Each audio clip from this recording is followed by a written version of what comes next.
A generation ago, the only way that Americans knew about Korea was from the Korean War and maybe the TV show MASH.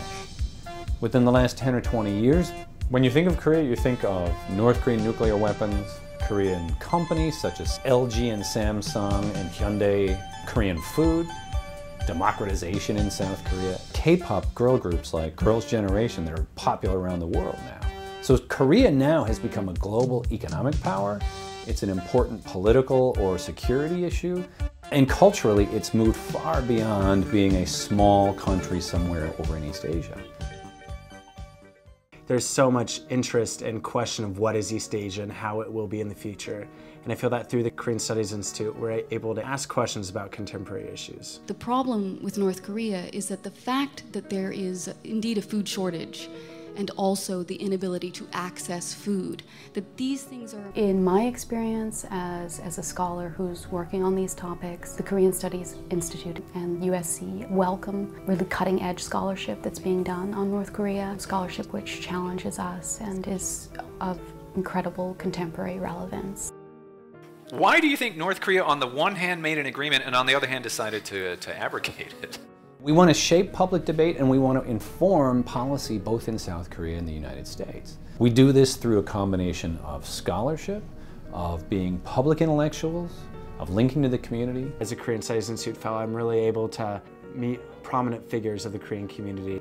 One of the coolest things I was able to do was to attend a lunch with the ambassador to North Korea for the United States and to learn more about the policies that are happening right now and how we're moving forward and taking active efforts in order to create a better understanding of North Korea. It's exciting. To have initial response from you guys, how you read this text, how you found it. KSI's strength here at USC is that it's able to tap into those humanities programs that we have here already on campus, but also sort of marry that into more contemporary events and understanding sort of how history informs the present political developments. And we're going to get to this at the end of today when we start talking about these stereotypes, because in many ways I think American images of Asia tend to be images of Japan.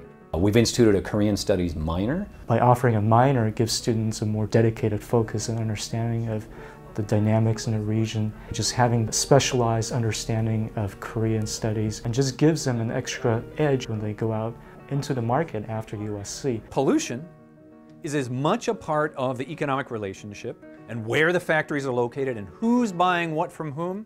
My work centers upon the immigration of Korean War adoptees who came to the United States in the 1950s and 60s. A lot of the scholars who are here at USC are doing really rich transnational work, working between the United States and the Pacific in particular. I also got a chance to meet the head librarian of the Korean Heritage Library, and this collection is incredible and it's known around the world, and that's another reason why I wanted to come to USC. We support student research overseas in Korea. Well, the most recent trip I took to Korea was to the East Asian Studies Center, Global East Asia. This is such a cool opportunity to be able to go with one professor and about 8 students to Korea and just to live there for a month and take a 4-unit class about Korean history, learn about a monument, then visit the monument, or learn about a city and visit that city. As a university on the Pacific Rim, having an institute like this that is deeply involved in some of the most important issues that affect US and East Asia is very important for the university. We're about a mile from the largest concentration of ethnic Koreans outside of Korea. Right downtown is Little Tokyo. There's a new Chinatown and an old Chinatown here. So providing opportunities for students to understand much more deeply about Korea and East Asia is one of the goals that we've got here.